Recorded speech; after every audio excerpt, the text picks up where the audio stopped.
বিএনপির আন্তর্জাতিক বিষয়ক কমিটির সদস্য ও ব্রাদার্স ইউনিয়নের সভাপতি ইঞ্জিনিয়ার ইশরাক হোসেন বলেছেন, স্বৈরাচারের পতন হলেও বাংলাদেশকে অস্থিতিশীল করার চেষ্টা চলছে। যে দলের নেত্রী, যে দলের নেতাকর্মীরা নিজের দেশের বিরুদ্ধে বিদেশের মাটিতে বসে ষড়যন্ত্র করে, তারা এই দেশের মাটিতে রাজনীতি করার অধিকার রাখে কিনা সেই প্রশ্ন তোলার সময় এসেছে এখন। নরসিংদীতে আরাফাত রহমান কোকো স্মৃতি ফুটবল টুর্নামেন্টে ফাইনাল খেলার পুরস্কার বিতরণী অনুষ্ঠানে প্রধান অতিথির বক্তব্যে তিনি এমন মন্তব্য করেন। শনিবার আরাফাত রহমান কোকো স্মৃতি ফুটবল টুর্নামেন্ট ফাইনাল খেলা হয়েছে নরসিংদীর রায়পুরা উপজেলার RKRM উচ্চ বিদ্যালয় মাঠে। ফাইনাল খেলার উদ্বোধক ছিলেন বিএনপির জাতীয় নির্বাহী কমিটির সদস্য ও জাতীয়তাবাদী ছাত্রদলের সাবেক সাধারণ সম্পাদক ইকবাল হোসেন শ্যামল।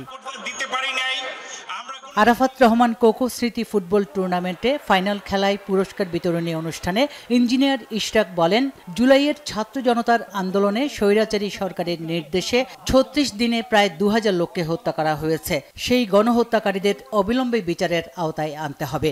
৩৬ দিনে তারা ২০০০-এর মতো নিরীহ ছাত্র জনতাকে গুলি করে সরাসরি হত্যার নির্দেশ যেই দল থেকে এসেছে, যে নেতৃত্ব দিয়েছে, তাদেরকে অবিলম্বে বিচারের আওতায় আনতে হবে এবং দৃষ্টান্তমূলক শাস্তি নিশ্চিত করে সেটি কার্যকর করতে হবে।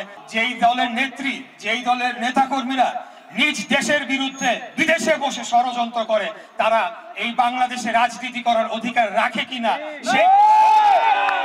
সেই প্রশ্ন তোলার সময় চলে এসেছে। ইশরাক হোসেন বলেন, মহান মুক্তিযুদ্ধে এই নরসিংদীর মানুষ অগ্রণী ভূমিকা রেখেছেন।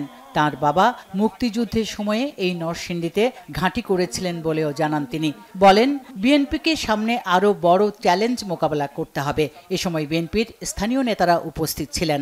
স্বৈরাচার পতন হয়েছে, কিন্তু আমাদের সামনে আরো বড় চ্যালেঞ্জ মোকাবেলা করতে হবে। বিএনপির যারা নেতাকর্মী আমরা রয়েছি, আমাদেরকে অত্যন্ত দায়িত্বশীল আচরণ করতে হবে, যাতে জনগণ কোনো কারণে মনক্ষুণ্ণ না হয়।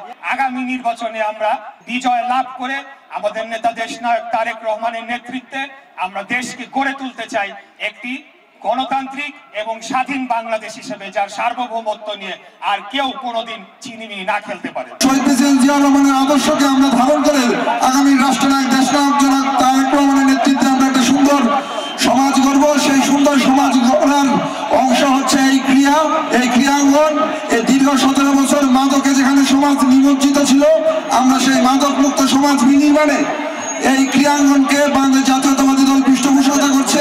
ফুটবল টুর্নামেন্টের ফাইনাল খেলায় রায়পুরা বন্ধুমহল একাদশ বনাম রায়পুরা টেকপাড়া একাদশের মধ্যে প্রতিদ্বন্দ্বিতা হয়। বন্ধুমহল একাদশ ৫-৩ গোলে টেকপাড়া একাদশকে পরাজিত করে। খেলা শেষে প্রধান অতিথি ইঞ্জিনিয়ার ইশরাক হোসেন বিজয়ী দল ও রানার্স আপ দলের হাতে পুরস্কারের নগদ অর্থ তুলে দেন। Bangla Vision news desk.